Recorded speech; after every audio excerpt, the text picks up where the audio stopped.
making sure that we are always on time. Cảm ơn ban tổ chức vì đã đảm bảo rằng chúng ta luôn luôn đúng giờ. Yes, today we're gonna have another very interesting sessions, I hope. Và tôi hy vọng rằng là ngày hôm nay mình sẽ có một cái buổi rất là thú vị. Because one of the most important things to do is whenever we spend a lot of money to collect name, go on the street to look for names. Bởi vì là khi mà chúng ta dành rất là nhiều tiền ra để có thể thu thập những cái tên, đi ra ngoài đường để cũng là thu thập những cái tên. And when we all start talking to somebody that we know about what we do. Và khi mà chúng ta bắt đầu nói chuyện với một ai đó về cái việc mà chúng ta làm gì. And we have many lists in our drawers or our book. Và bên cạnh đó chúng ta cũng có rất là nhiều những cái tên ở trong những cái cuốn sách, ở trong những cái bản thảo của chúng ta. And most of the time, a lot of sales people cannot make it, or business people cannot get results because one of the problem is that they never follow through. Và một trong những cái điều quan trọng mà nhiều khi những cái người kinh doanh cũng như là người làm bán hàng, người ta không thể nào đạt được kết quả bởi vì là người ta không có theo sát. So whenever we have a lead, it's extremely important to go to the next steps. Thế nên là cái việc mà chúng ta có cái khách hàng rồi ấy, sau đó nó còn quan trọng hơn để cái việc mà chúng ta phải đi tiếp. If not, our previous step will be wasted, right? Còn nếu mà không thì cái bước trước của chúng ta sẽ bị lãng phí. So for me, it's worse because I spend the years of knocking door, sweat, and then get a lot of no's, then I get some leads. Và đối với bản thân tôi thì thậm chí nó còn phí hơn bởi vì là tôi dành cái buổi sáng của tôi ra để đi gõ cửa, để đổ mồ hôi, để nỗ lực rất là nhiều để có thể là có được những cái tên đó. So to me, follow up is very important. Vậy thì đối với bản thân tôi cái việc mà theo sát thì cực kỳ quan trọng. Because if you don't follow up, all the effort are wasted. Bởi vì là nếu mà bạn không theo sát thì tất cả những cái nỗ lực nó đều bị lãng phí. So it is important to be focused and to be disciplined. Thế nên là cực kỳ quan trọng để có thể là tập trung, để có thể là kỷ luật. And to be very consistent. Và để có thể cực kỳ là kiên định. Yes, today the next most important steps is actually making an approach. Và đúng vậy, cái bước tiếp theo ngày hôm nay đó chính là cái bước mà tiếp xúc với khách hàng. Yeah, why do we need to make an approach? Vậy thì tại sao chúng ta phải cần phải tiếp cận? Can everyone tell me, why do you want to make an approach now after you get a leads? Các bạn có thể nói cho tôi rằng là sau khi mà mình đã có cái tên rồi, tại sao mình lại phải tiếp cận khách hàng hay không?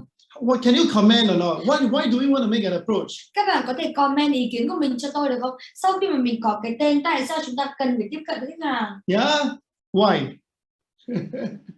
Anyone?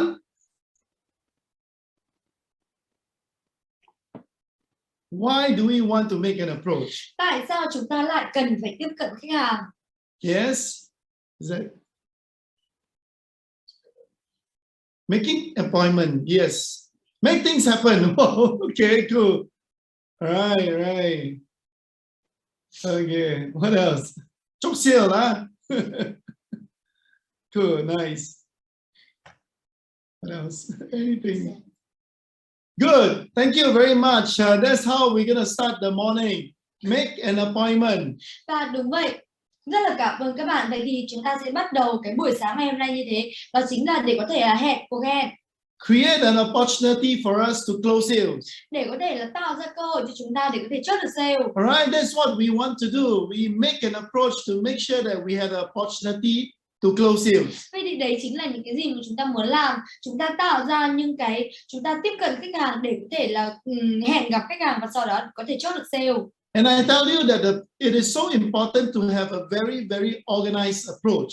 Và tôi nói với các bạn rằng là cực kỳ quan trọng nếu mà chúng ta có một cái phần tiếp cận được tổ chức. Of course, it is very fine that sometimes we approach people that we already know so well. Và tất nhiên là nhiều khi mà chúng ta tiếp cận những cái người mà chúng ta đã biết rõ rồi. But sometimes do you realize that when we even approach people that we know so well, nhưng mà chúng ta mới nhận ra được rằng là nhiều khi mà chúng ta tiếp cận với những cái người mà chúng ta đã biết rõ, we couldn't even get an appointment. Nhưng mà thậm chí là với những cái người đấy mình cũng đâu có thể là hẹn gặp họ. Yes, when they reject us, especially people that we know, we lose a very important opportunity to close sales. Vậy thì khi mà họ từ chối chúng ta, đặc biệt là những người mà chúng ta biết, thì chúng ta đã mất một cái cơ hội để có thể là chốt được sale. So it is very important to organize ourselves. Thế nên là cực kỳ quan trọng để chúng ta tự tổ chức ở bản thân mình. So that our chances of making appointments and closing sales is a lot higher. Thì từ đó cái cơ hội để chúng ta có thể chốt sale nó sẽ cao hơn. Yes, today we are going to talk about the 7 steps to how we could make an appointment to close sales. Và ngày hôm nay chúng ta nói về 7 cái bước để có thể hẹn gặp khách hàng để sau đó có thể chốt sale. Now, this is probably one of the very common systems that we wanted to make sure that our salespeople ourselves are very focused on. Đây là một cái hệ thống chung mà chúng tôi muốn là những cái người bán hàng cực kỳ là tập trung. People were talking about telesales. Người ta thường hay nói về cái việc là telesale.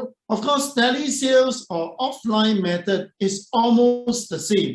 Và kể cả là telesale hay là cái phương pháp offline thì nó cũng gần là như nhau. Because there's a certain rules that we can follow. Bởi vì là có một số quy tắc mà chúng ta cần phải follow. And once you understand the rules, một khi mà các bạn đã hiểu được cái quy tắc, so that you can create the script, for example, around the rules. Thì các bạn sẽ có thể là tạo ra những cái kịch bản ở xung quanh cái quy tắc đấy. Alright, and you can speak about the content of your words around the rules of the scripts. Và sau đó là mình sẽ nói về những cái nội dung mà nó xoay quanh cái kịch bản, xoay quanh cái quy tắc.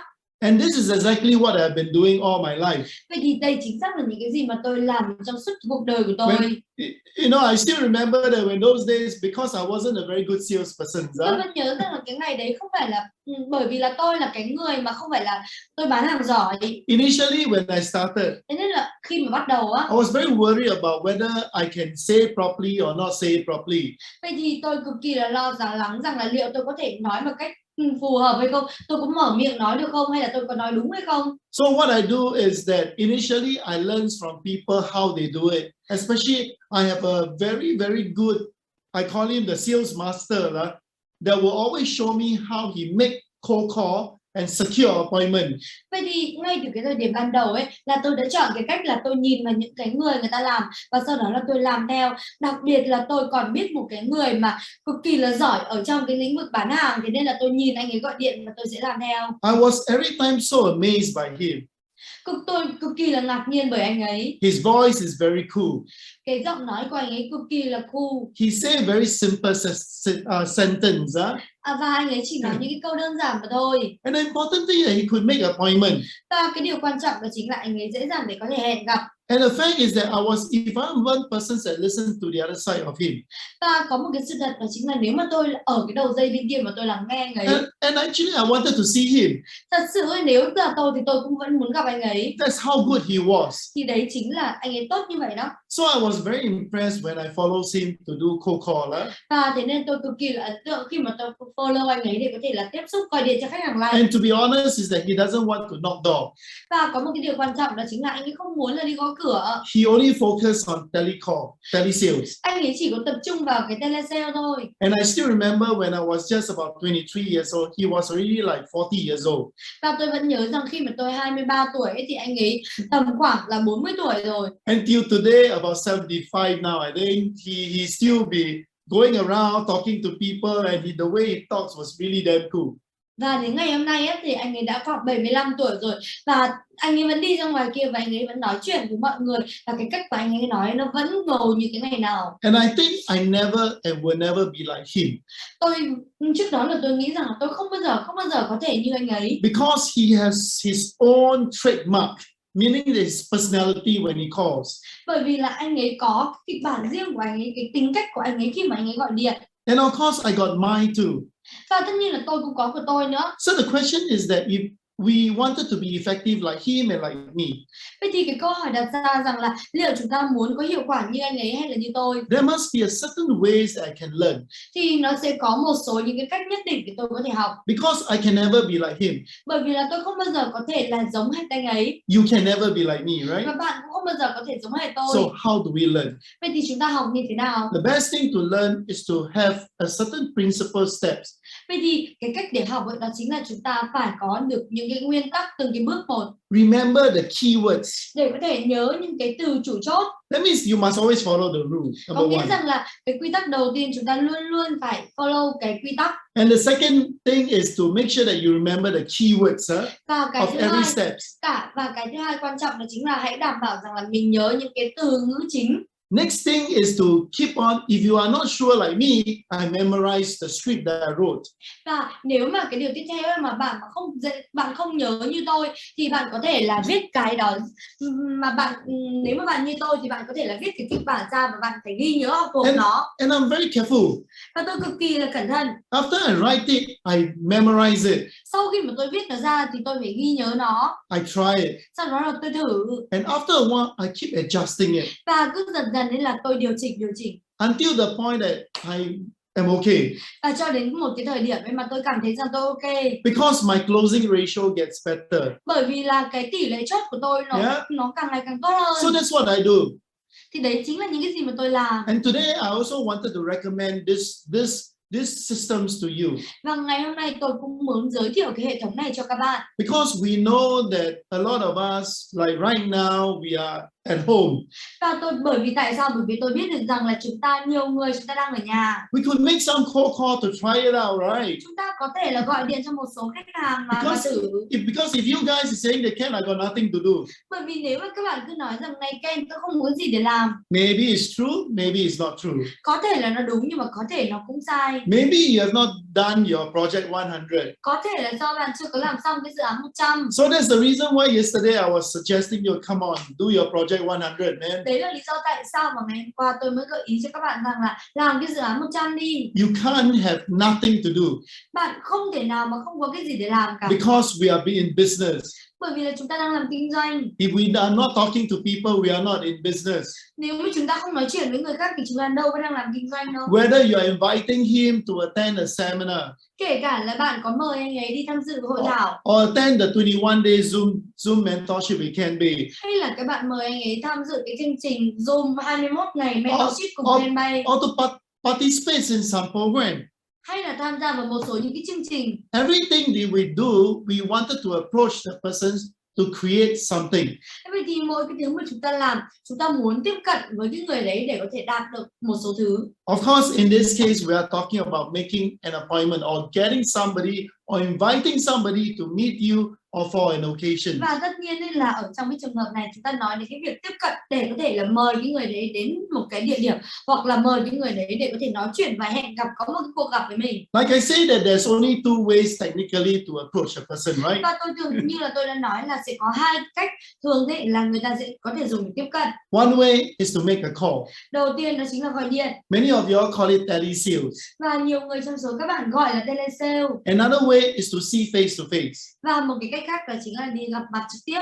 Now, to us, to me, in sales, if you are focusing on sales, when you use a phone to do a Zalo invite, when you do a Zalo invite, meaning that you blast it to 100 people to invite them to meet you or to go to a Zoom meeting. Vậy thì đối với bản thân tôi, cái việc mà các bạn dùng cái điện thoại xong các bạn gửi những cái tin nhắn qua Zalo, gửi những cái lời mời qua Zalo cho hàng trăm người á. This to people like us in sales is not considered approach.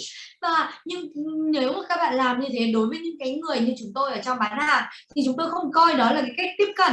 Because as a businessman and a salesman, we wanted to be in control. Bởi vì là cái người kinh doanh, là cái người bán hàng, chúng ta cần phải ở trong cái quyền kiểm soát. So usually when we blast out a lot of messages to invite people, whether it's in Zalo, in Singapore, we use WhatsApp, and of course you guys does a lot of this Facebook or social media invites. Vậy thì khi mà chúng ta gửi hàng đống những cái tin nhắn qua Zalo, thông qua như ở Singapore thì chúng tôi dùng WhatsApp, còn ở Việt Nam thì các bạn cũng dùng rất là nhiều Facebook chẳng hạn. So to us to me this is what we call pre-approach. Vậy thì đối với những cái người bán hàng như chúng tôi coi cái bước gửi tin nhắn như thế này nó chỉ là trước khi tiếp cận mà thôi. Because to me I don't have control. Bởi vì đối với bản thân tôi, nếu mà làm thế thì tôi không có quyền kiểm soát. If I throw something out in the internet, nếu mà tôi cứ vứt một thứ gì đó ở trên internet, I got to pray to God. Thì tôi vẫn phải ngồi và cầu trời. Someone will turn up for my Zoom. Rằng là một số ai đó thì sẽ đi đến cái Zoom của tôi. Someone will reply me in my Zalo to say I want to come. cầu xem là ai đó có thể là nhắn tin lại cho cái Zalo của tôi rằng là tôi muốn đến. But to me, I don't do that. Nhưng mà đối với tôi thì tôi không làm cái This đó. to me is not approach.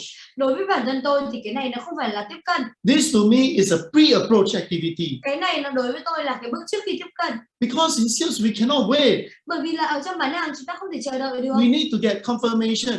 Chúng ta cần phải có được những cái thông tin. Even the person's message us and say that look here, I want to come, I better call him, right? Và chúng ta cần phải có được cái quyền kiểm soát. Và kể cả là cái người đấy người ta có nhắn tin với bạn là tôi muốn đến, thì bạn vẫn tốt hơn là cái việc là chúng ta sẽ gọi cho họ. To make sure that I secure his presence, that means his attendance. Sẽ tốt hơn là các bạn nên gọi cho họ và đảm bảo được rằng là bạn đảm bảo được là cái sự chú ý của anh ấy. So first thing first is that the approach is really about committing. Vậy thì những cái tiếp cận ở đây nó là cái việc chúng ta phải cam kết. Alright, so remember the digital approach, all the sort of things what we call consider pre-approach. Vậy thì về những cái mà về kỹ thuật tiếp cận một cách kỹ thuật số hay những cái đó, nó chỉ được coi như là cái bước trước khi tiếp cận mà thôi. The approach steps is still very important. Cái bước tiếp cận ấy vẫn cực kỳ quan trọng. Alright, so in this case, let's all sit down today and spend some time to discuss on the steps to making approach. Vậy thì tất cả chúng ta đều ngồi lại ngày hôm nay để có thể là thảo luận với nhau về những cái bước để có thể là tiếp cận khách hàng. And of course, we are discussing everything about the pre-approach and the making of the approach. Và tất nhiên là chúng ta đang đi đến hai cái bước tiếp theo, đó chính là các hoạt động trước khi tiếp cận và tiếp cận khách hàng. These 4 steps, we call it the prospecting, or we call it find the persons to close sales. Vậy thì 4 cái bước đầu này là cái giai đoạn mà chúng ta gọi là khách hàng tiềm năng, hoặc là chúng ta gọi là tìm kiếm. After we find, then we are able to win sales, right? Sau khi mà chúng ta tìm kiếm, chúng ta mới có thể chiến thắng được. Now today, I hope to have you all walk away with this system. Và ngày hôm nay tôi thực sự là muốn các bạn học được cái hệ thống này. The systems, the 7 steps for you to probably help yourself and help your team to fix up the script. 7 cái bước mà có thể là giúp bản thân bạn cũng như là giúp đội nhóm của các bạn để có thể là tạo ra một cái kịch bản. Alright, so the script is always 7 steps. Vậy thì cái kịch bản này nó luôn luôn là 7 cái bước. Of course, the first step is always greeting. Và tất nhiên là cái bước đầu tiên đó chính là chào hỏi. Now, greeting is very important because you actually create a positive energy from the start. Cái việc chào hỏi cực kỳ là quan trọng, bởi vì là ngay từ thời điểm ban đầu các bạn sẽ tạo ra cái năng lượng tích cực. Now, it is very important that we always smile when we greet. Và nó cực kỳ quan trọng khi mà hãy nhớ rằng chúng ta luôn luôn mỉm cười khi mà chúng ta chào. Can you imagine that I wake up early in the morning? Và các bạn hãy thử tưởng tượng xem tôi thức dậy vào mỗi buổi sáng sớm. And then as I speak to you all, Và nếu mà tôi nói chuyện với các bạn, I say, I wanted to greet you all. và xong tôi nói rằng là tôi muốn là tôi chào hỏi các bạn. I say good morning. Tôi nói rằng chào buổi sáng. Good morning, ladies and gentlemen. Chào buổi sáng quý vị và các bạn. Is it your tonality? Vậy thì các bạn thấy đấy, cái tông giọng của các bạn. Versus, hey, good morning, Vietnam, you know, that sort of thing. So sánh với cái việc mà tôi nói rằng xin chào buổi sáng Việt Nam. And then you greet with a smile. Và sau đó là chúng ta chào với một cái nụ cười. I tell you that now you can see my face. Và tôi nói với các bạn rằng là bây giờ bạn có thể nhìn thấy cái mặt của tôi. You can see that the smile on my face. And then when I say good morning to you, và bạn có thể thấy được là cái khuôn mặt của tôi nếu mà tôi mỉm cười. Và khi tôi nói rằng chào buổi sáng các bạn, it is something with energy. thì nó là cái gì đó với những cái năng lượng. Now, greeting a person when you make an approach is super important. Vậy thì cái việc chào hỏi một người khi mà các bạn tiếp cận ấy cực kỳ quan trọng. Try do it to people around you. Và hãy thử làm nó với những cái người mà xung quanh các bạn. Like what I do every time I get into the morning and when I go into the office. Và giống như kiểu là những cái gì mà tôi làm mỗi buổi sáng tôi đến cái You văn phòng. just even ask yourself, when you ask yourself whether how do you greet people as a leader or as a co-worker in your office environment. Rằng là bạn thử hỏi bản thân mình xem bạn chào hỏi những cái người đồng nghiệp, chào hỏi những cái người mà ở trong cùng cái môi trường làm việc của mình như thế nào. There are one kind of people every morning they walk in with a face as if the whole world against him.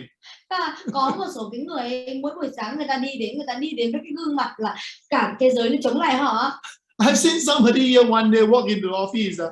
He smashed his computer, no? Và tôi còn chứng kiến một cái vụ việc rằng là có một cái anh ấy đến cái nơi làm việc mà anh ấy thậm chí còn đập cái máy tính của mình. Now, of course, these are very sad people. Thì thực sự là đây là những cái người rất là buồn. And I want to see ourselves all in the business. Và tôi muốn là nhìn thấy bản thân tôi ở trong kinh doanh. We are businessmen. Chúng ta là những cái người làm kinh doanh. We wanted to make sure that we always create the positive energy around us. Chúng tôi phải đảm bảo rằng là làm sao chúng ta có thể tạo ra được những cái năng lượng tích cực ở xung quanh mình. To make sure that people feel our positiveness. Để có thể là đảm bảo rằng mọi người cảm nhận được những cái sự tích cực của chúng ta. Our confidence. Cái sự tự tin của chúng ta. And that's what law of attraction is about. Thì đấy chính là cái quy luật của sự hấp dẫn. After a while, you will start to attract people. People want to, see you in the office. People want to see you in business. Và sau một thời gian thì mình bắt đầu là thu hút người khác. Người ta bắt đầu là muốn nhìn thấy mình ở văn phòng. Người ta muốn nhìn thấy mình để làm kinh doanh. Same thing as in a telephone call.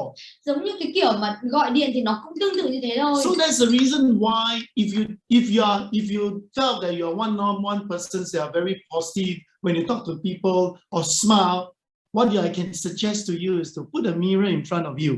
Vậy thì để mà các bạn có thể đảm bảo được rằng là mình gặp người ta mình nói chuyện với người ta với một cái nụ cười, mình nói chuyện với người ta với một cái năng lượng tích cực. Những cái gì tôi giải thích cho các bạn, tôi muốn gợi ý cho các bạn đó chính là hãy đặt cái gương ở trước mặt. It is just like when I'm speaking to you now. Nó giống như kiểu là bây giờ tôi đang nói chuyện với các bạn đó. I look at my little screen in the top right hand of my computer screen. Tôi luôn luôn là nhìn vào cái màn hình nho nhỏ, cái camera nho nhỏ ở cái góc phải màn hình của tôi. And when I talk to you, và khi mà tôi nói chuyện với các bạn, I make sure I smile. Tôi đảm bảo rằng là tôi phải cười. Especially when I greet you. Đặc biệt là khi mà tôi chào hỏi các bạn. I greet you with really a genuine smile. Và khi mà tôi chào hỏi, tôi đảm bảo rằng là tôi phải cười thật sự. A smile that comes from my heart. Cái nụ cười nó đến từ trái tim của tôi. A smile that I really felt that is so excited that I see all of you in the morning. Và cái nụ cười mà tôi cảm thấy cực kỳ là hào hứng vì tôi được gặp các bạn mỗi sáng. So remember, greeting is a very powerful source of first impression. Vậy thì hãy nhớ rằng cái việc chào hỏi là một cái sức mạnh cực kỳ là mạnh mẽ mà nó sẽ đưa cho chúng ta một cái ấn tượng ban đầu tốt. Yes, if you are good, please give me a high five, please. Và nếu mà các bạn ok thì hãy high five với tôi. It is always a good day, good time to start with a high five, ladies and gentlemen. Và nó luôn luôn là tốt nếu mà chúng ta bắt đầu ngày mới với high five, với sự high five với nhau. So that we could keep on reminding ourselves that before success, we need to be confident. Để có thể là nhắc nhở bản thân mình rằng là trước khi cái sự thành công nó đến thì chúng ta cần phải tự tin. If we need to be confident, we need to have those resources. Nếu mà chúng ta cần có sự tự tin thì chúng ta cần phải có được những cái nguồn lực. So, can you all give me one resources of the 5 resources, please? Vậy thì các bạn có thể đưa cho tôi ra một cái nguồn lực ở trong 5 cái nguồn lực chúng ta cần được không? Yeah, high five. What is there are 5 resources. Can you remember one and tell me here? Vậy thì có 5 cái nguồn lực, vậy thì các bạn có thể ghi nhớ một cái và nhắn nó chat ở đây được không? Anyone? Có ai có nhớ không? Just give me one to start with. Yes, thank you. What else? All right. Good. Support. Yeah. Now I can understand English, of course, but Anya can read to me in Vietnamese. To English, huh? Right, cool. Right, health, everything. Yes, let's all continue to remind ourselves that in life, we constantly keep building up our confidence through the 5 sure or 5 success resources. Vậy thì đúng vậy, hãy liên tục là nhắc nhở bản thân mình ở trong cuộc đời rằng là chúng ta cần phải có được cái sự tự tin, xây dựng sự tự tin thông qua 5 cái nguồn lực. Once we greet, và một khi mà chúng ta chào hỏi, it is always good to introduce yourself. Nó sẽ là tốt khi mà chúng ta giới thiệu bản thân mình. Now, at the point of introducing yourself, ở trong cái bước mà chúng ta giới thiệu bản thân, I just love that guy that I was talking to you earlier. He's really my sales master. Thực sự là tôi cực kỳ là yêu thích cái người mà tôi mới đầu tôi kể chuyện với các bạn ấy. The way he introduced himself to a cold person, a cold call, was really cool. Cái cách mà anh ấy giới thiệu bản thân anh ấy đối với những cái người khách hàng của anh ấy cực kỳ là ngầu. He speaks very lowly. I mean, he speaks very in his lower voice and he speaks very slowly. Và anh ấy nói với một cái giọng nó thấp hơn và anh ấy nói chậm rãi. Example is like, good morning, good morning. Và ví dụ như là ban đầu anh ấy chào buổi sáng. This is Jane speaking. Tôi là Jane. Can I have a minute over the phone with you? Liệu rằng tôi có thể xin It's bạn like- 1 phút qua điện thoại được không? It's like he's able to for him, he's able to slow down. Vậy thì bạn có thể thấy rằng là đối với anh ấy là anh ấy có thể là chậm lại.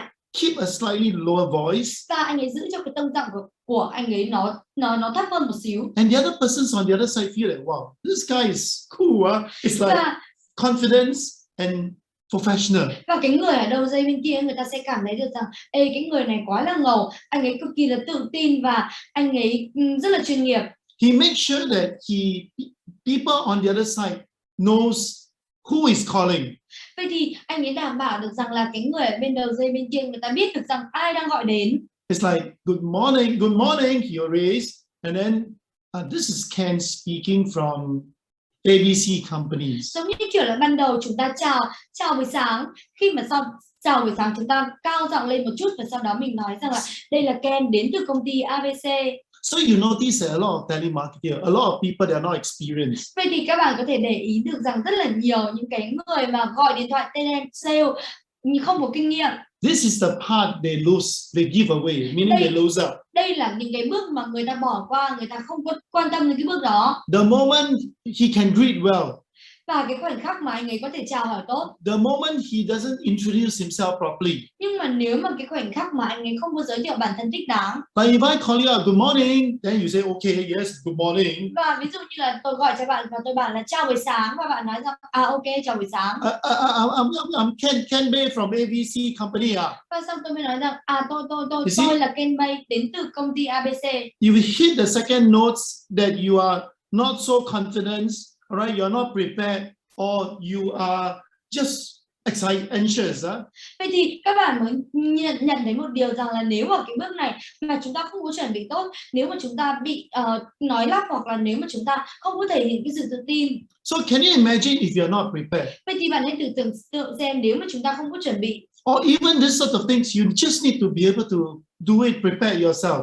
Hoặc là những cái như thế này là các bạn chỉ cần chuẩn bị bản thân mình thôi. So one strategy is to try to lower down your tone by a little bit lower. Vậy thì một cái chiến lược đó chính là hãy cố gắng để hạ cái tông giọng của mình xuống một chút xíu. Slow down a little bit.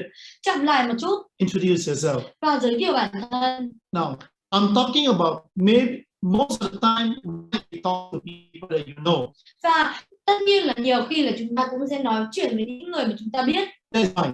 Thì cái điều đó nó ok. But we are talking about people that like a warm lead to a cold lead kind of thing. Nhưng mà nếu mà chúng ta nói chuyện với những cái người mà từ khách hàng ấm cho đến khách hàng lạnh The cold and the warm leads even needs you to be very professional. Vậy thì những cái người ấm và lạnh thì người ta càng cần chúng ta trở nên chuyên nghiệp hơn. Of course, number 3 step is the permissions to talk. Và tất nhiên là cái bước thứ 3 đó chính là xin phép để có thể nói chuyện. Now, the reason why we need to ask permission because we wanted to make sure he gave us the full attention and to make sure that they give us the time. Và tại vì sao chúng ta cần phải xin phép nói chuyện, bởi vì là chúng ta muốn đảm bảo được rằng là anh ấy thực sự là chú ý vào chúng ta và anh ấy cho chúng ta thời gian. Like for example, ví dụ như can I have a minute of your time over the phone, please? Liệu tôi có thể xin một vài phút qua điện thoại với bạn được không? So if the person say yes, và nếu mà cái người đấy nói là yes có, I treat it as a permission. He allows me to talk to him for 1 minute or 2 minutes. thì tôi coi nó như là một cái sự cho phép và anh ấy cho phép tôi để có thể nói chuyện với anh ấy trong vòng 1 hoặc là 2 phút. So the trick is this. Vậy thì cái mẹo nó là như thế này. Make sure the persons give you the time. Đảm bảo rằng là cái người đấy người ta cho bạn thời gian. So that he won't say no later. Thế nên là sau khi mà người ta nói có rồi thì sau đấy người ta đâu có thể nào là nói không nữa. It's like, can I have 2 minutes of your time over the phone, please? Ví dụ như là liệu có thể cho tôi xin 2 phút thời gian của bạn qua điện thoại được không? Then as you try to talk, Và nếu mà bạn cố gắng để nói, he said, no, I'm not free. và sau đó người ta mới nói rằng ê tôi không có rảnh đâu. But John, you give me 2 minutes of your time, Nhưng mà này John, bạn nói với tôi rằng bạn cho tôi 2 phút rồi mà. So you see that what we want is to secure the time. Vậy thì các bạn thấy đấy, những cái gì mà chúng ta muốn đó chính là chúng ta đảm bảo thời gian. So if you give us the yes, he later cannot say no later. Thế nên là khi mà anh ấy đã đồng ý rồi thì sau đấy anh ấy đâu có thể nói không được nữa. Yes, of course you are going cold call, they probably slam the phone, no? Và tất nhiên khi mà chúng ta nói chuyện gọi điện lạnh ấy thì tất nhiên là nhiều người ta còn dập máy. If not, people that you know, they will not, just say cannot, because they promise you they give you 2 minutes. Còn nếu mà không, những cái người mà người ta đã biết bạn rồi thì người ta chỉ có chờ đợi thôi, bởi vì là người ta đã đồng ý là người ta cho các bạn 2 phút rồi mà. Yes, the next step is what we call the purpose of calling. Và đúng vậy, cái bước tiếp theo đó chính là cái bước mà chúng ta gọi là mục đích cuộc gọi. What do you mean by the purpose of calling? Vậy thì cái mục đích cuộc gọi ở đây có nghĩa là gì? You need to, in the very short sentence, be able to arouse the interest of. I'm going to go use John throughout my training. That John, my purpose of calling is 1, 2, 3, 4. This statement that you made must be, wow, that's interesting. Và tôi sẽ sử dụng cái người là John để xuyên suốt cái bài học của chúng ta ngày hôm nay. Ví dụ như ở cái bước mà mục đích cuộc gọi là các bạn hãy đưa ra một cái câu ngắn để có thể là khơi gợi cái sự hứng thú với John. Ví dụ chỉ cần như là John nào mục đích cuộc gọi của tôi ngày hôm nay là ABCD. Như thế thì sau khi mà John nghe thì John cảm thấy rằng là khá là hứng thú đó, khá là thú vị. These statements that you do, you often need to try. Vậy thì những cái câu nói này mà mình nói thì mình thường là cần phải thử. And adjust your content along the way. Và cần phải liên tục là điều chỉnh cái content, cái nội dung xuyên suốt cái quá trình. Because your purpose of calling is the part that John will listen to you and say, hey, what is this about? I'm keen to know. Nếu mà cái mục đích của cuộc gọi mà chúng ta nói thì John sẽ có thể nói rằng là ê, cái đấy là cái gì vậy, tôi khá là hứng thú để biết đó. Now, usually at this point is very linked to what we call the FAB, your features, your advantage and the benefits to the person. Vậy thì thường ấy là cái bước này nó sẽ liên kết một chút đến cái FAB, đó chính là cái tính năng, cái lợi thế và cái lợi ích của sản phẩm. So the content is at this point very important. Thế nên là cái nội dung ở cái bước này cực kỳ quan trọng. And you need to think very hard. You need to think very carefully when you deal with your leads. Nên chúng ta cần phải nghĩ cực kỳ rõ ràng khi mà chúng ta phải xử lý với cái người khách hàng. How do you want to arouse the person's interest to the point that they want to see you? Là như thế nào để mình có thể khơi gợi cái sự hứng thú của họ đến cái mức mà họ muốn gặp bạn? You know that I give you some example. Tôi đưa cho các bạn một số ví dụ. John, my company has developed the products that will make your family very happy. Và này John, công ty của tôi công ty của tôi có phát triển một cái sản phẩm mà sẽ khiến cho cái gia đình của bạn cực kỳ là hạnh phúc. We have developed a solutions that help your business to increase sales by 30%. Hoặc là này John, công ty tôi có một cái giải pháp để có thể là giúp cái doanh số bán hàng của các bạn sẽ tăng lên 30%. John, if you put aside $1 a day, nếu mà bạn chỉ cần bỏ ra $1 mỗi ngày thôi, I can guarantee you become a millionaire at the age of 60, for example. Tôi đảm bảo với các bạn rằng là bạn sẽ trở thành triệu phú ở cái độ tuổi là 60. John, I got this very unique product. Vậy thì John này, tôi có một cái sản phẩm cực kỳ độc đáo như thế này. You can just pay so little and get very huge benefit. Would you be keen? Mà chúng ta chỉ cần trả một cái khoản rất là nhỏ thôi, nhưng mà chúng ta có cái lợi ích vô vàn. Bạn có hứng thú hay không? John, understand that you are looking out for this watch. Và này John, tôi biết được rằng là bạn đang tìm kiếm cái đồng hồ này. John, you're very lucky. John là bạn cực kỳ là may mắn nha. Because I happen to have this watch with 50% discount. Bởi vì là tôi đã từng có được cái đồng hồ này với 15% giảm giá. So John, do you want to put aside maybe $100 to get $1,000 within 16 days, for example? Vậy thì ví dụ như là bạn nói rằng là này John, bạn có muốn là bỏ ra $100 và bạn sẽ lấy lại được là $1.000 trong vòng 17 ngày hay không? So the examples that I'm giving you. Vậy thì cái ví dụ mà tôi đưa ra cho các bạn. It is where you need to arouse John interest over the phone. Thì đấy là cái bước mà chúng ta cần phải khơi gợi sự hứng thú của John thông qua điện thoại. It must be something that John says that, hey, you are quite different, Và nó phải là một số cái thứ gì đó mà John nói rằng, ê, nó khá là khác biệt. It's not like John listened to one salesman, insurance là, you know. Và nó không phải là cái việc mà khi mà John lắng nghe và John mới nói rằng, ê, lại bảo hiểm hả? From the bank là, sick and tired of it. Và ví dụ như là John có thể dễ dàng đoán ra rằng, ê, bạn gọi điện từ ngân hàng phải không? Oh no, another nuisance. another person that irritates me.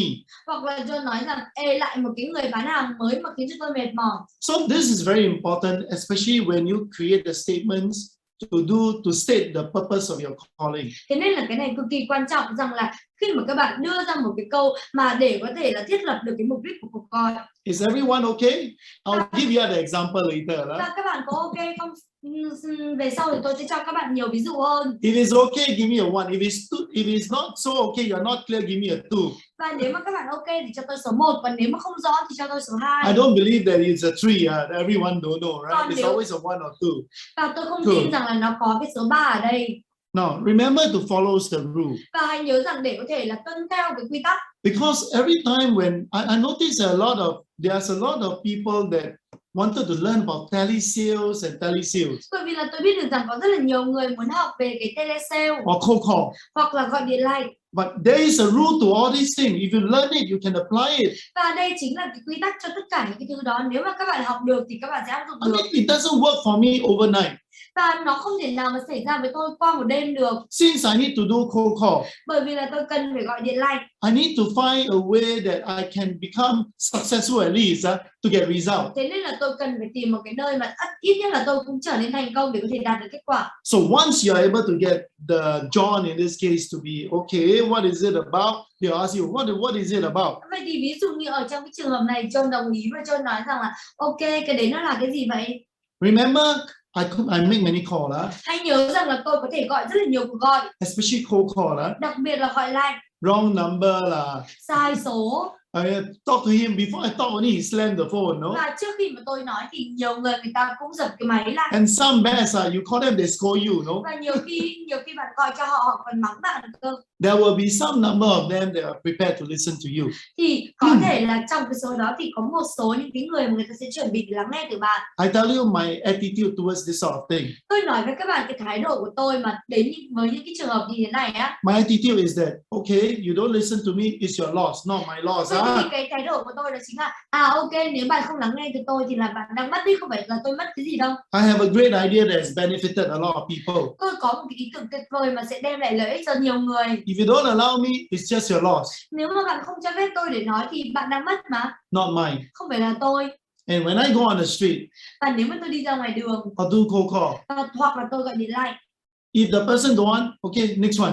và nếu mà cái người đấy không muốn thì tôi nói rằng ok, người tiếp theo. Don't want, I go for the next 10 one. Và nếu mà bạn không muốn thì tôi đi sang 10 người So tiếp theo. to me is that cold call is a large number game. Vậy thì bạn nhớ rằng là đối với bản thân tôi, cái gọi lạnh ấy nó là quy luật số lớn. So from cold call, Vậy thì từ cái gọi lạnh, big number, cực tập trung vào cái số lượng lớn, then slowly go to a warm leads. và dần dần ấy thì nó sẽ đến với khách hàng ấm. My job is that I know the person a little bit. Và cái công việc của tôi đó chính là tôi biết cái người đấy khá là một chút rồi. I got lesser people slamming the phone, scold me, you know. Thì tôi sẽ có ít cái người mà chửi tôi có ít những cái người mà dập máy hơn. Of course, from the hot to the sure close. Và tất nhiên là từ cái người nóng cho đến cái người chắc chắn chốt. The no get lesser and lesser, right? Và những cái câu trả lời no thì nó càng trở nên ít hơn và So ít hơn. I must tell you that I'm a very fortunate. Vậy thì I'm a little bit lucky. và tôi nói với các bạn rằng là tôi có một chút may mắn. I start with a cold call. Tôi bắt đầu với những cái người gọi điện lạnh. So when I go down to the sure close and all that, it gets very easy, ma. Thế nên là khi mà tôi đi đến những cái người mà chắc chắn chốt vào người ấm ấy thì nó dễ dàng hơn với tôi. Because I already internalized my script. Bởi vì là tôi đã thần tục hóa cái kịch bản của tôi rồi. I become professional. Tôi trở nên chuyên nghiệp. So remember, don't give up. If you are doing cold call, it's always a number game. Vậy thì hãy nhớ rằng đừng có bỏ cuộc. Nếu mà chúng ta gọi lạnh ấy, thì nó chỉ là một cái trò chơi số lớn mà thôi. We will be stupid if we cannot do the hot leads, Và chúng ta có thể là cảm thấy ngớ ngẩn bởi vì nếu chúng ta không làm được đối với những cái người khách hàng nóng. Yeah. So now let's move on to. So what happens when a person's aroused? Vậy thì cái điều gì nó diễn ra khi mà cái người này đã được khơi gợi cái sự hứng thú? Close. Và chính là chúng ta phải chốt.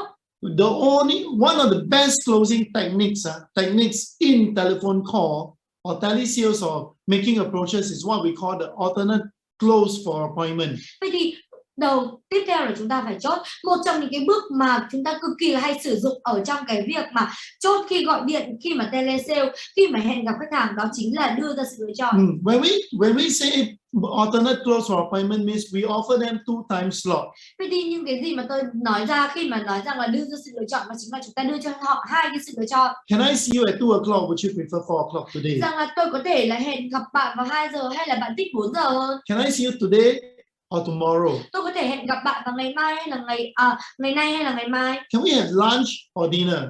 Rằng là liệu là chúng ta có thể ăn trưa cùng nhau hay là ăn tối cùng nhau. Do you prefer to see a horror movie or action movie? Và bạn muốn là xem một cái phim sợ về phim kinh dị hay là bạn muốn là xem một cái phim hành động? Would you prefer to meet me for breakfast or a coffee in the afternoon? Vậy thì bạn muốn là gặp tôi vào cái buổi sáng hay là bạn muốn gặp tôi vào cái buổi chiều? So when you offer 2 options, vậy thì khi mà chúng ta đưa ra 2 cái sự lựa chọn, the person that listens to you need to make a decision out of 2 options or give you another objection. Cái người mà đưa ra chúng ta nói chuyện với họ ấy, thì họ phải lựa chọn một trong 2 sự lựa chọn hoặc là đưa cho bạn một sự lựa chọn khác. That is where objections come, right? Vậy thì đấy chính là khi mà cái sự từ chối nó sẽ đến. Ken, I got no time. Và người ta nói rằng là ê, tôi không có thời gian đâu. Ken, I got no need. Rằng là Ken, tôi không có cần. Ken, I don't believe in salespeople lah. Và Ken là tôi đâu có tin vào những cái người bán hàng đâu. Ken, I got no money leh. Hoặc là Ken này tôi đâu có tiền. You see, there are only few kind of appointment. Objection, the customer cannot be smarter than you. Vậy thì bạn if you are prepared. Bạn thấy đấy, nếu mà bạn chuẩn bị thì bạn biết được rằng là người ta chỉ có một vài những cái sự từ chối như thế thôi. Thế nên là khi chúng ta chuẩn bị kỹ, người ta không thể nào thông minh hơn chúng ta được. Technically, in making approach, there's only 4 kinds of objections you can think of. Thường ấy, ở cái việc mà chúng ta gọi điện để có thể hẹn gặp thì nó sẽ có 4 cái kiểu từ chối. No time. Đầu tiên là không có thời gian. No money. Không có tiền. No need. Không cần. And don't believe. Và không có tin. Let me ask you a simple question. Thì để tôi hỏi các bạn một cái câu đơn giản. No time, no money, no need, and don't believe. Vậy thì không có thời gian, không có tiền, không cần và không tin. Which one do you think is very difficult to handle when you make an approach?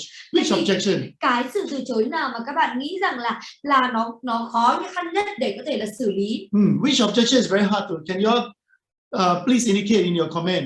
Và các bạn hãy cho tôi biết cái câu trả lời của các bạn ở phần comment. No time, no need, don't believe, no money. Không có thời gian, không cần, không tin hay là không có tiền. Yeah, think about it, huh?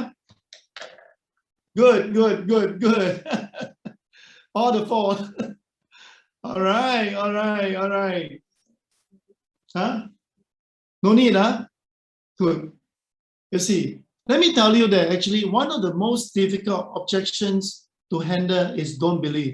Và để tôi nói với các bạn rằng một trong những cái sự từ chối mà khá là khó để có thể là xử lý đó chính là cái việc của người ta không tin. You think about it. Bạn thử nghĩ về cái điều này. Why people don't want? Tại sao người ta lại không muốn?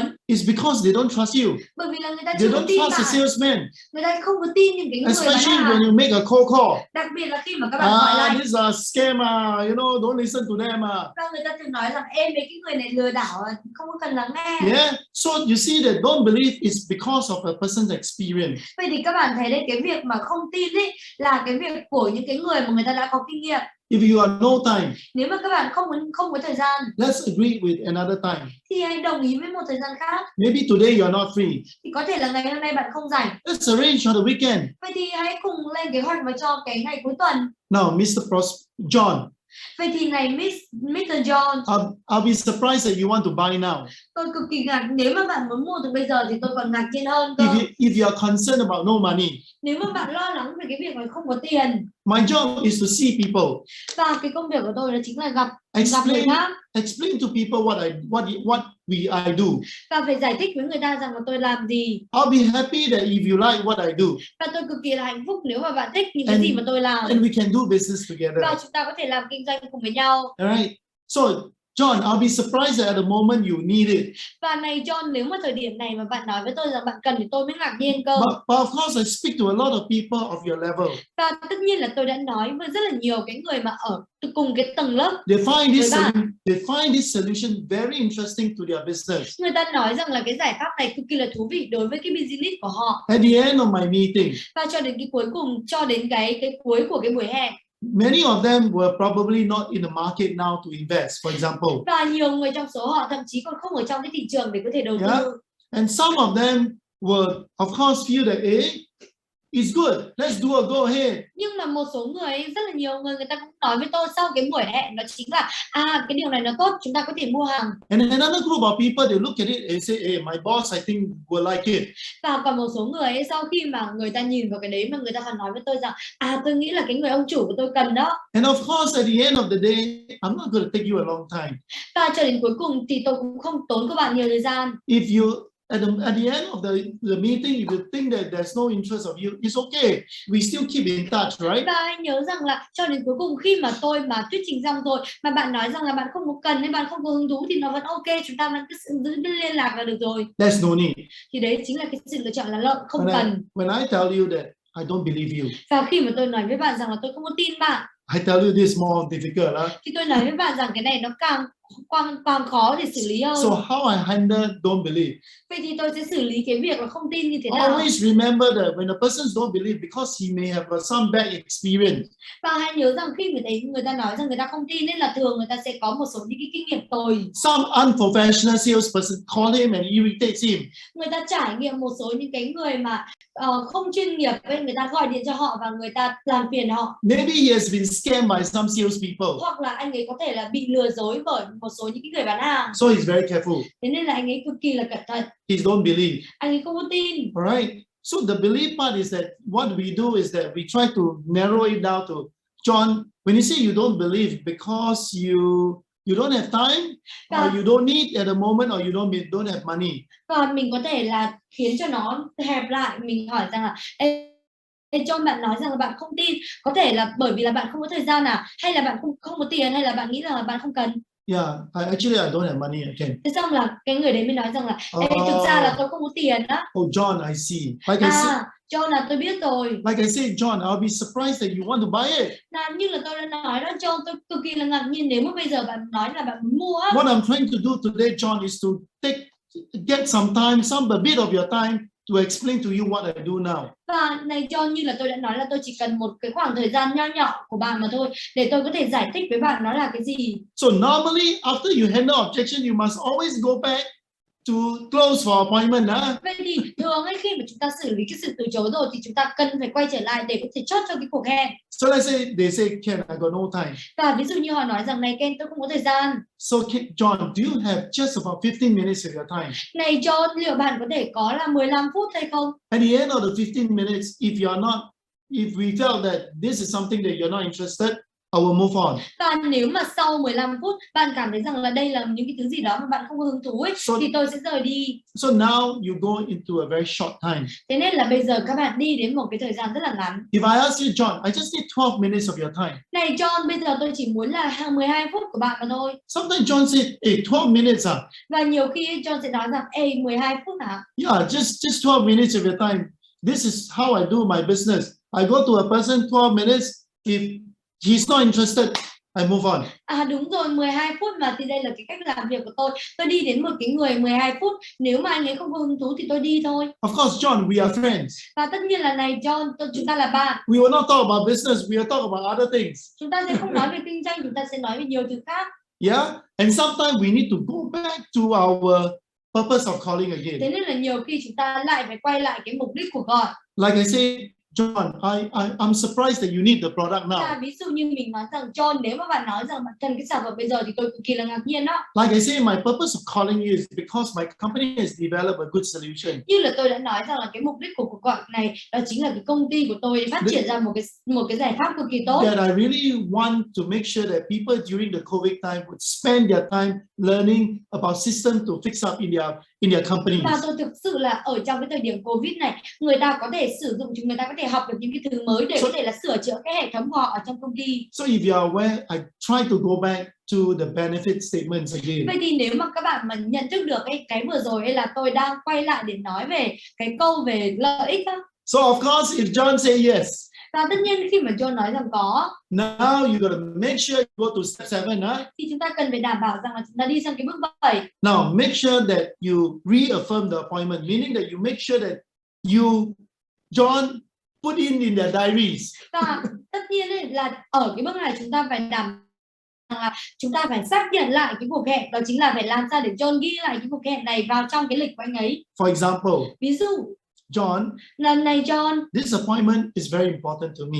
cái cuộc hẹn này nó cực kỳ quan trọng đối với tôi. And I'm sure it is also going to benefit you if you sit down and listen to me. Và tôi đảm bảo rằng là nó cũng sẽ đem lại lợi ích cho bạn nếu mà bạn ngồi xuống và lắng nghe tôi. Please put it in your diaries. Vậy thì xin bạn hãy đặt nó vào trong cái nhật ký của bạn. And on the day itself, I'll give you a call about an hour before the meeting. Và đến cái ngày đấy thì tôi sẽ gọi cho bạn nửa tiếng trước khi cái buổi hẹn của chúng ta. Right? So is that okay, John? Vậy thì cái điều đó nó có ok không phải John? So we go to step number 7 to reaffirm the importance of the appointment. Vậy thì chúng ta đi đến cái bước 7 để có thể là xác nhận lại cái cuộc hẹn. Yeah, so this is the 7 steps. Vậy thì đúng vậy, đây chính là 7 cái bước. For you to help yourself, your team, the people around you to fix up your telephone script. Để có thể cho bạn, để giúp đội nhóm của các bạn để có thể là thiết kế ra một cái kịch bản gọi điện. Remember, this script is, you can use it on cold, warm, hot, and lead. Và hãy nhớ rằng là những cái bước này, cái kịch bản này các bạn có thể là sử dụng nó cho những cái người mà lạnh, nóng, ấm và chắc chắn chốt. In any case, it's consistent. Và ở trong cái trường hợp nào thì nó vẫn kiên định. Situation change, right? Những cái tình huống sẽ thay đổi. Cold, you likely to have people closing up on the phone, no? Và đối với những cái khách hàng cuộc gọi lạnh ấy thì nhiều khi người ta còn dập máy. So I give you an example. Vậy thì tôi đưa cho các bạn một ví dụ. Let's do a role play. Hãy cùng làm một cái bài đóng vai. I got John here. Bây giờ tôi có John đây. Ken is calling. Và đây là Ken. Now, remember, I also use the same thing when I approach people. Và cũng hãy nhớ một điều rằng là tôi sẽ làm cái điều tương tự khi mà tôi tiếp cận với người khác. When I do cold call, khi mà tôi gọi lạnh, face to face, I use the same principle. Và mặt đối mặt ấy thì tôi cũng sử dụng cái nguyên tắc tương tự. For example, over the phone. Và ví dụ như là đây là tôi đang gọi điện. Ring ring. Ring ring. John answer. Và John trả lời. Good morning, John. Xin chào buổi sáng, John. Yes. Yes. What's so good about the morning? Có cái điều gì tốt vậy? John, I'm Ken Bay from ABC Companies. John tôi là Ken Bay đến từ công ty ABC. Do you have a minute over the phone? Liệu rằng có thể cho tôi một vài phút thông qua điện thoại được không? Yes, what is it about? Ok, nó là về cái gì vậy? John, you know that during this COVID situations, a lot of people are trying to learn new knowledge to improve their productivities in whatever they are doing now. Và này John, bạn có biết được rằng ở trong cái thời điểm Covid như thế này, nhiều người ta cố gắng học những cái thứ mới để có thể là tăng cái hiệu suất của người ta lên. And we have a program with able to increase your productivity even during the COVID and after your COVID situation. Và chúng tôi có một cái chương trình, thậm chí nó còn chúng tôi có một cái chương trình nó sẽ tăng cái hiệu suất của các bạn lên ở trong cái thời điểm Covid, mà thậm chí là còn sau Covid nữa. Can I invite you to come for our Zoom, please? Liệu rằng là bây giờ tôi có thể mời bạn để cùng họp với tôi một cái buổi Zoom được không? Hey Ken, I don't believe in this thing, Lee. Ê này Ken, tôi không có tin vào mấy cái này à? Right? So you see, John, I'll be very surprised that you believe in it at the moment. Này John, là nếu mà bây giờ mà bạn nói rằng là bạn tin ấy thì tôi còn ngạc nhiên hơn cơ. So what I want, break. Vậy thì bây giờ ngừng lại một chút. What I'm trying to do is to make sure that purpose of calling, you got to create this segment.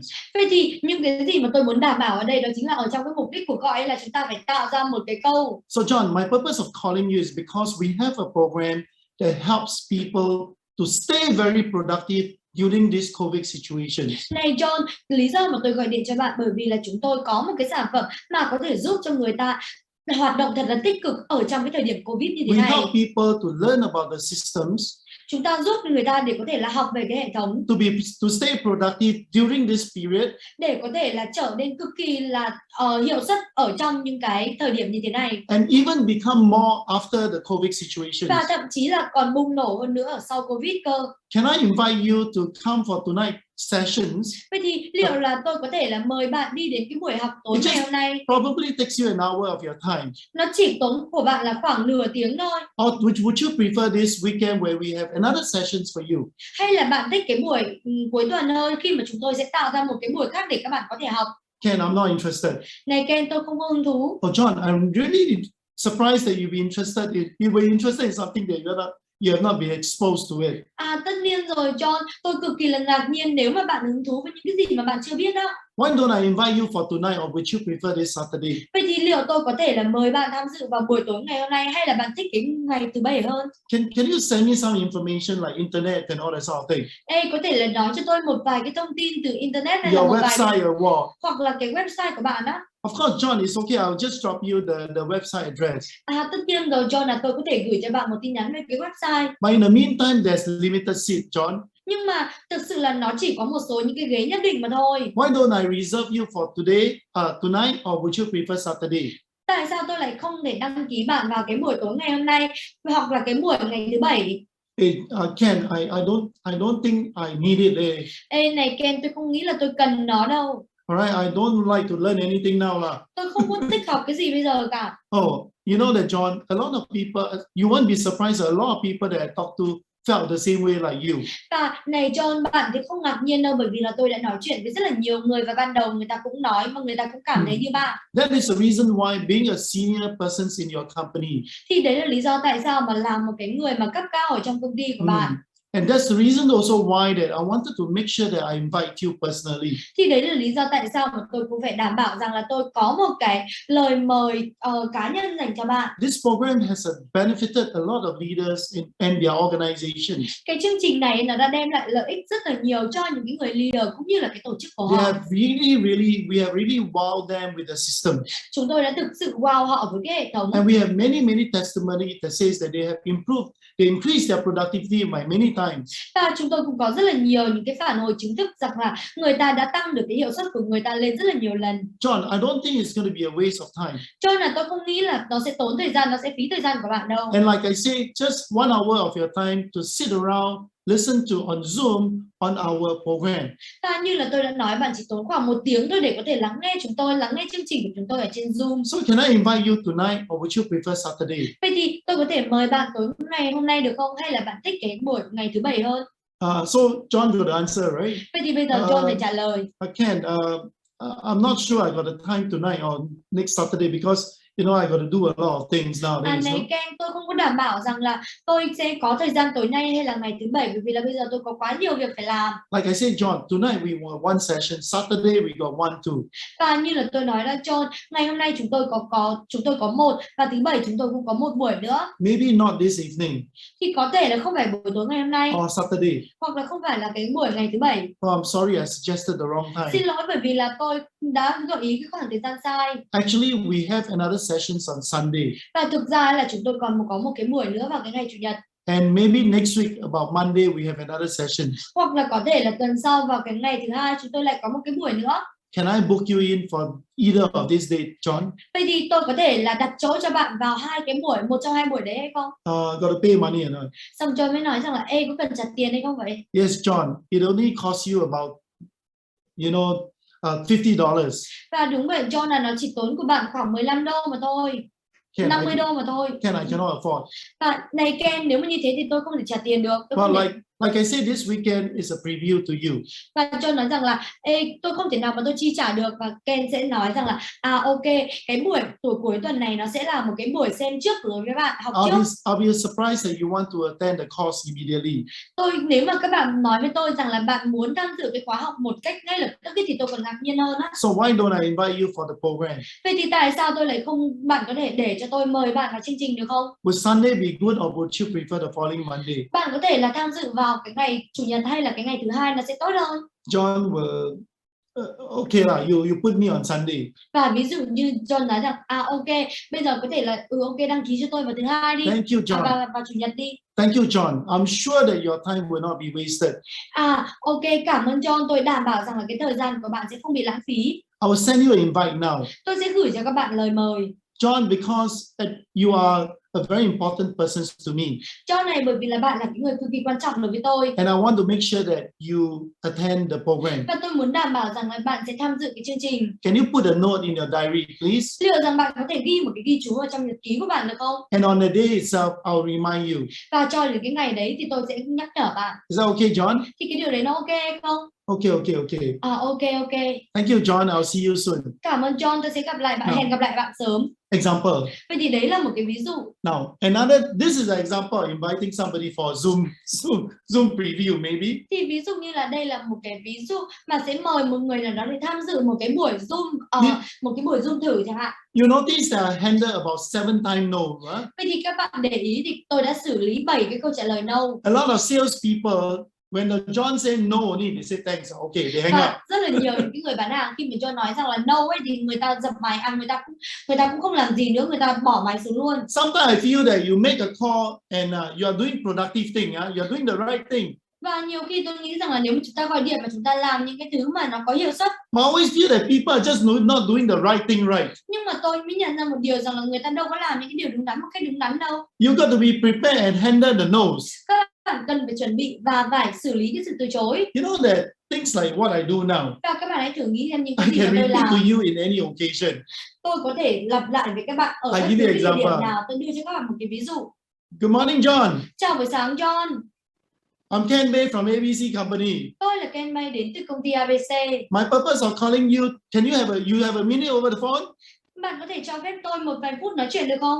My purpose of calling you is because I have a solution that will increase your productivity by 30%. Và cái lý do mà hôm nay tôi gọi cho bạn bởi vì là tôi có một cái giải pháp tăng cái hiệu suất bán hàng của các bạn lên 30%. Can I see you tomorrow at 2 o'clock? Would you prefer 4 o'clock? Tôi có thể gặp bạn vào 2 giờ ngày mai hay là bạn thích 4 giờ hơn? Okay, I'm not interested. Ê này Ken, tôi không có hứng thú. John, I'm surprised that you've been interested in something that you have not seen before. Này John, những cái thứ mà bạn chưa biết thì tất nhiên là bạn không có hứng thú rồi. That's the reason why people like me exist, huh? Thì đấy là lý do tại sao những cái người như tôi tồn tại. Why not this way?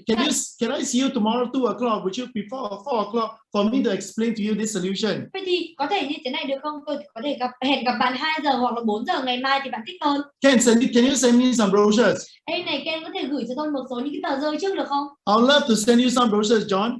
Này John, tôi cực kỳ là vui nếu mà tôi được gửi cho bạn những cái đó. But it's going to take you half an hour to understand these brochures. Nhưng mà nó sẽ tốn của các bạn khoảng 30 phút để có thể đọc được những cái đấy cơ. I just need 15 minutes of your time. Can tomorrow 2 o'clock be good or would you prefer 4 o'clock? Và tôi chỉ cần khoảng 15 phút của bạn để giải thích thôi. Thì tôi có thể hẹn gặp bạn vào 2 giờ ngày mai hay là bạn thích 4 giờ hơn. Ken, I got no time. Và này Ken, tôi đâu có thời gian I'm đâu. sorry I suggested the wrong time. Xin lỗi bởi vì là tôi đã gợi ý cái khoảng thời gian sai. Can I see you the next day 2 o'clock? Would you prefer 4 o'clock? Tôi có thể là hẹn gặp bạn vào cái ngày mai vào 2 giờ, cái ngày kia vào 2 giờ hay là bạn thích 4 giờ hơn. Ken, I'm still not free. Và này Ken, cái lúc đó tôi vẫn không có rảnh. Oh, why not this way? Let's meet over weekend for lunch. About 12 o'clock, would you prefer Sunday for lunch? Vậy thì ok, vậy thì có thể là chúng ta sẽ gặp nhau vào cái ngày thứ Bảy vào cái buổi ăn trưa hay là chúng ta gặp nhau vào cái ngày Chủ nhật vào buổi ăn trưa. Ken, I don't think I got money to do all this. Ê này Ken, tôi không nghĩ là tôi có tiền để trả cho những cái này. Well, John, at the moment, I'm not trying to sell you anything at the moment.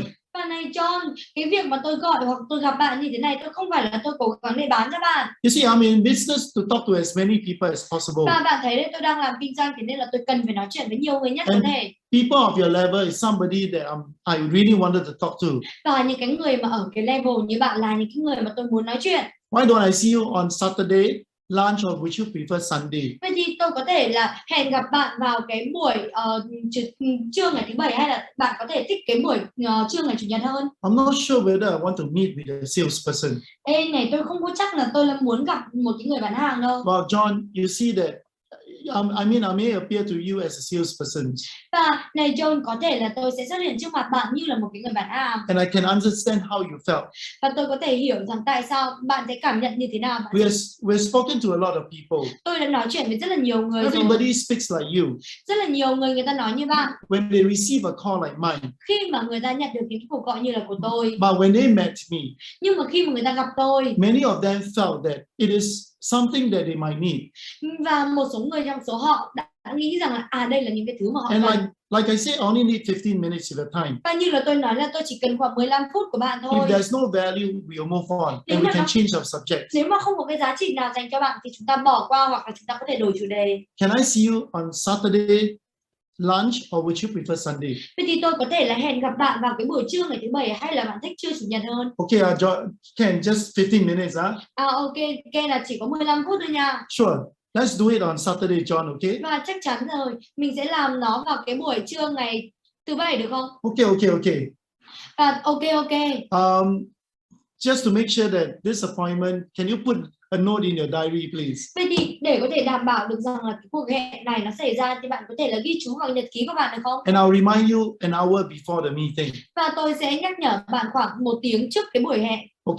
Okay. You see, these are the 7 steps that we need to constantly remind ourselves. Vậy thì các bạn thấy đây chính là 7 cái bước mà chúng ta phải kiên định để có thể nhắc nhở bản thân. We just got to keep on practicing it. Chúng ta cần phải liên tục thực hành nó. Until we internalize and professionalize it. Cho đến khi nào mà chúng ta thuần thục hóa và chúng ta phải nhớ nó. So there are rules of the games to be played. Thế nên là đây chính là cái quy tắc của cái luật chơi của And I cuộc hope chơi. that this helps you.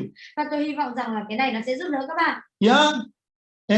And so what we do is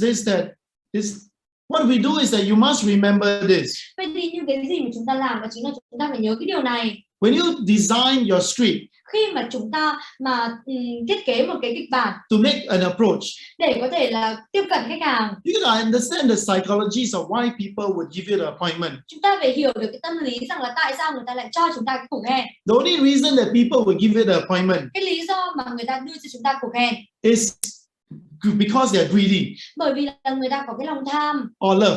hoặc là người ta có cái tình cảm. When they say greedy, nếu mà chúng ta nói về cái lòng tham á, remember we focus on the purpose of calling. hãy nhớ rằng chúng ta tập trung vào cái mục tiêu của cái cuộc gọi. When people buy because of greed and love only. Và người ta có thể mua bởi cái lòng tham hoặc là tình yêu. So let me ask you a very straightforward question. Vậy thì để cho tôi hỏi bạn một cái câu hỏi đơn giản. Is it easy to sell on greed or love? Vậy thì nó dễ hơn nếu mà chúng ta bán theo cái lòng tham hay là bán dựa trên cái tình yêu. Especially when you are making an approach to secure a meeting. Đặc biệt hay là các bạn tiếp cận khách hàng để có thể là hẹn gặp. Then when I say that it's greed, I'm talking about some are very positive greed and some are negative greed. Và khi mà chúng ta nói về cái lòng tham ấy, không phải là cái lòng tham là những cái tiêu cực, mà một số cái lòng tham nó vẫn là những cái tích cực. For example, if you attend this program, we'll increase your productivity by 100%. Ví dụ như chúng ta nói rằng là nếu mà bạn tham dự cái chương trình này thì chúng tôi sẽ tăng cái độ hiệu suất của các bạn lên 100%. If you attend this course, nếu mà bạn tham dự cái khóa học này, I'm going to teach you how you can make your staff more happy. Tôi đảm bảo với bạn rằng là bạn sẽ khiến cho cái nhân viên của bạn hạnh phúc hơn. So that you can increase your earning by twofold. Và từ đó thì bạn mới có thể là tăng cái hiệu suất của các bạn lên. That is greed, huh? Thì đấy chính là cái lòng so tham. So people are driven by greed. Thì người ta được thúc đẩy bởi cái lòng tham. Because they want to have big gain. Bởi vì là người ta muốn nhận được cái lợi ích lớn. Not just the pain. Không chỉ là cái nỗi đau. Right? You know that your customers always have the pain point. Thế nên là cái người khách hàng người ta luôn luôn có những cái điểm đau. They also want to have the gain.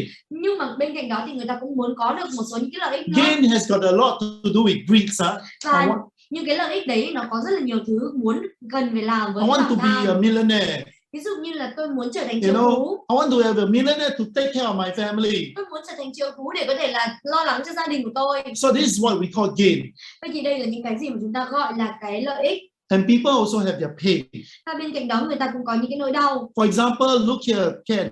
If you were to take care of this problem in your family, và you will be able to make everyone happy. Đảm bảo rằng này Ken, nếu mà bạn phải xử lý cái vấn đề này của gia đình thì bạn phải đảm bảo rằng tất cả mọi người đều hạnh phúc. So you focus on the pain. Vậy thì chúng ta tập trung vào cái nỗi đau. That's the reason why a lot of scripts are designed on gain. That's the greed part of it. Thì đấy là lý do tại sao rất là nhiều những cái kịch bản này nó được thiết kế dựa trên cái lòng tham. So that's the reason why a lot of us, when we design, like a consultant like us, if we design a script, we always focus on the gain, which is the greed. Vậy thì khi mà những cái người cố vấn như chúng tôi, khi mà chúng tôi thiết kế những cái kịch bản ấy, chúng tôi luôn luôn tập trung vào những cái lợi ích mà khách hàng muốn nhận được, và đó chính là cái lòng tham. Because sometimes the pain is not common.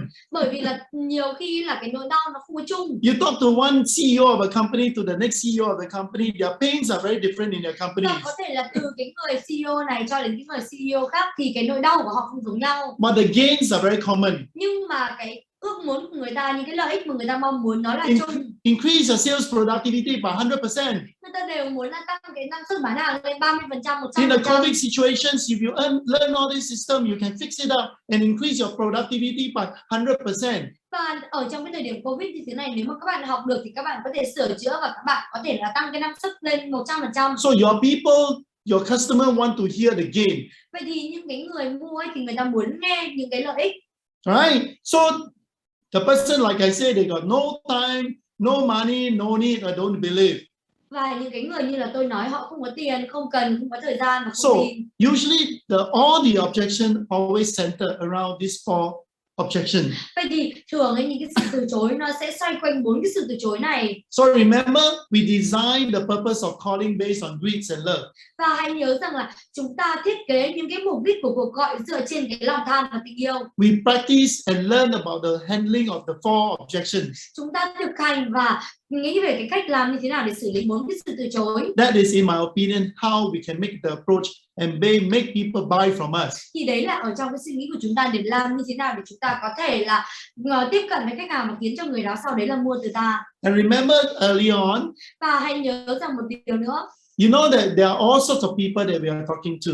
Luôn luôn có những cái người mà chúng ta nói chuyện với họ. And in this program, I usually break it into cold. Và thường ở trong những cái này là tôi sẽ chia nó ra. Đầu tiên là cái người lạnh. The cold. Đầu tiên là người lạnh. The warm. Người ấm. The hot. Người nóng. And the sure close. Và người chắc chắn chốt.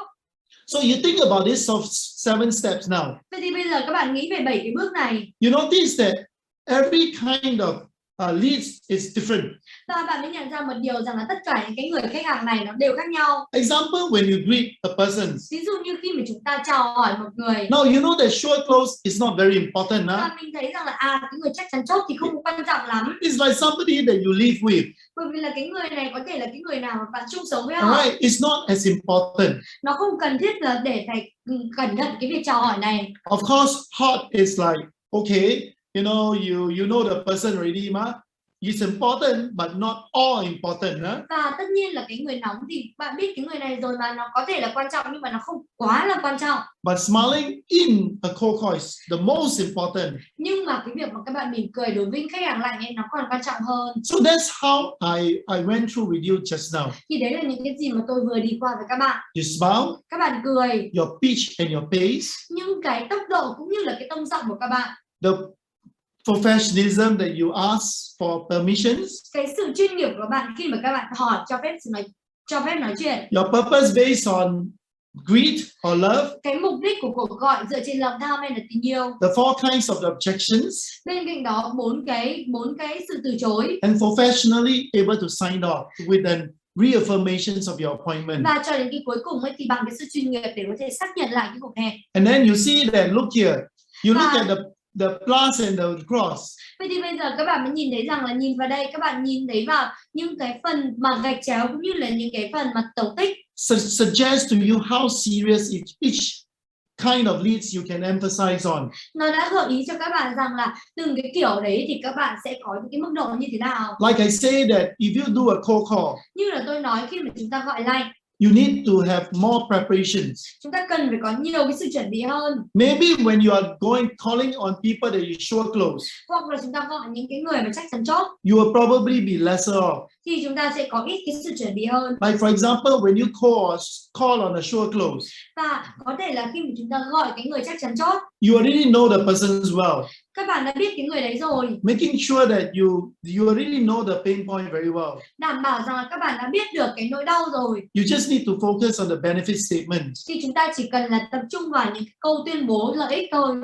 Whereas when you do the call, hoặc là khi mà các bạn tiếp xúc với khách hàng lành, you probably got to drive on the gains and the greed. thì chúng ta cần phải làm những cái gì? Chúng ta phải thúc đẩy những cái lòng tham. Of course, when you are doing cold call, Và tất nhiên khi mà chúng ta gọi lành, you got much more objections to handle, thì right? chúng ta càng có nhiều những cái sự từ chối hơn để có thể là từ chối. When you close the appointment, Nếu mà chúng ta chốt cái cuộc hẹn, of course, sure close is easy. You just walk to the fella, no? tất nhiên là cái chắc chắn chốt nó dễ hơn. Chúng ta chỉ cần đến những người đó And thôi. you can even joke about it. No? Và thậm chí là chúng ta còn có thể là bông Make đùa về cái điều đó. Make sure I see you, if not you die. For example, no? Sure close, you can do that, ma? Ví dụ như mình có thể nói rằng là đảm bảo là bạn đến gặp tôi nha, nếu không thì chết với tôi.